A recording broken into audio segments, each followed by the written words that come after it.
Assalamualaikum warahmatullahi wabarakatuh. Kali ini aku mau menjelaskan mengenai pencemaran lingkungan. Yuk simak. Oke, sebelum kita ke materi, kita perkenalan dulu ya. Aku Yulinda Sari dengan NIM 8603038225 dari UT Salut Kalirejo. Kali ini aku dapat tugas di mata kuliah Praktikum IPA di SD. Selamat menonton ya. Pengertian pencemaran lingkungan. Pencemaran lingkungan adalah kondisi ketika lingkungan mengalami penurunan kualitas akibat masuknya zat, energi, atau komponen lain yang mengganggu keseimbangan alam semesta, membahayakan makhluk hidup.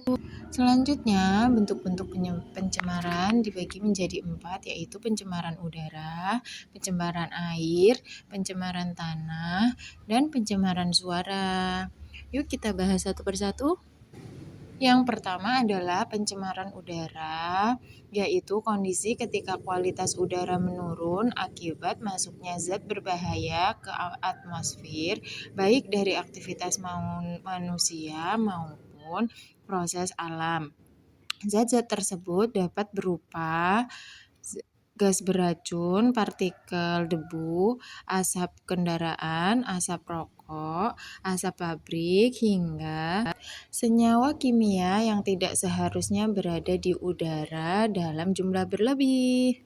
Yang kedua ada pencemaran air. Penyebab dan dampaknya yaitu pencemaran air biasanya disebabkan oleh limbah industri, limbah rumah tangga, pestisida, serta pembuangan sampah sembarangan. Mengolah dan mengurangi limbah dengan baik. Pencemaran air adalah kondisi ketika air tercampur dengan zat berbahaya seperti limbah, bahan kimia, atau sampah sehingga kualitasnya menurun. Yang ketiga ada pencemaran tanah, yaitu terjadi ketika tanah tercemar zat berbahaya yang merusak struktur dan kualitas sehingga tidak lagi mendukung kehidupan. Penyebabnya antara lain limbah industri, penggunaan pestisida dan pupuk kimia berlebihan, sampah plastik, logam berat, serta limbah rumah tangga yang tidak dikelola dengan baik. Yang terakhir yaitu pencemaran suara. Pencemaran suara adalah kondisi ketika lingkungan dipenuhi bunyi yang terlalu keras atau berlebihan sehingga mengganggu kenyamanan dan kesehatan manusia. Bunyi yang melebihi ambang batas normal dapat menimbulkan stres, gangguan tidur, penurunan konsentrasi, serta risiko gangguan pendengaran. Yang selanjutnya, akibat pencemaran dapat dirasakan secara langsung maupun tidak langsung oleh lingkungan dan manusia. Yang pertama ada kerugian ekonomi, yang kedua kerusakan ekosistem, yang ketiga penurunan kualitas hidup, dan yang terakhir gangguan kesehatan manusia. Cara mengurangi pencemaran, yang pertama mengolah dan mengurangi limbah dengan baik. Limbah harus dipilah, didaur ulang, dan diolah agar tidak mencemari lingkungan udara, air, dan tanah. Yang kedua mengurangi penggunaan bahan kimia berbahaya. Gunakan bahan ramah lingkungan, kurangi pestisida, dan pilih energi yang lebih bersih untuk menjaga lingkungan tetap aman.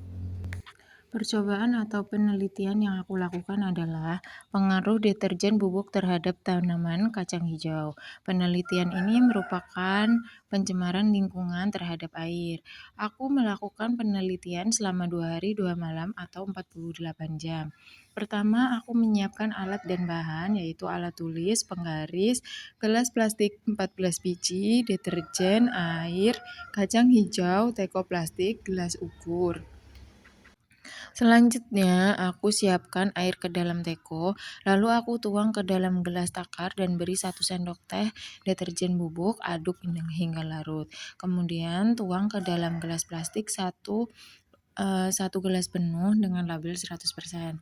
Yang selanjutnya, Tuang air ledeng ke dalam gelas takar, aduk rata, dan tuang ke dalam gelas kedua, penuh dengan label 50%. Yang selanjutnya, tuang air ledeng ke dalam gelas takar, aduk rata, dan tuang ke dalam gelas ketiga, penuh dengan label 25%. Yang selanjutnya, tuang air ledeng ke dalam gelas takar, aduk rata, dan tuang ke dalam gelas 4 penuh dengan label 12,5%. Yang selanjutnya, tuang air ledeng ke dalam gelas takar, aduk rata, dan tuang ke dalam gelas kelima penuh dengan label 6,25. Lalu tuang air ledeng ke dalam gelas takar, aduk rata, dan tuang ke dalam gelas keenam penuh dengan label 3,10%. Dan yang terakhir, tuang air ledeng ke dalam gelas ke-7 dengan label kontrol. Selanjutnya, pada masing-masing gelas yang sudah diberi label 100% sampai dengan label kontrol, masukkan tisu kering, celupkan dan angkat, lalu masukkan ke dalam gelas yang kosong atau gelas baru, lalu diberi label 100%. Dan lakukan hal serupa hingga pada air kontrol. Selanjutnya, masukkan berupa kacang hijau ke masing-masing gelas yang sudah diisi tisu dengan larutan air deterjen. Selanjutnya, masukkan semua gelas ke dalam kardus, tutup rapat, dan amati serta catat perkembangannya. Semakin banyak larutan deterjen, maka semakin kacang hijau tidak tumbuh, batang maupun akar. Dan yang sedang terkena deterjen atau sedikit, maka akan tumbuh tetapi lambat, dan banyak yang tidak tumbuh atau mati, sedangkan pada air kontrol biji semuanya tumbuh dan berkecambah.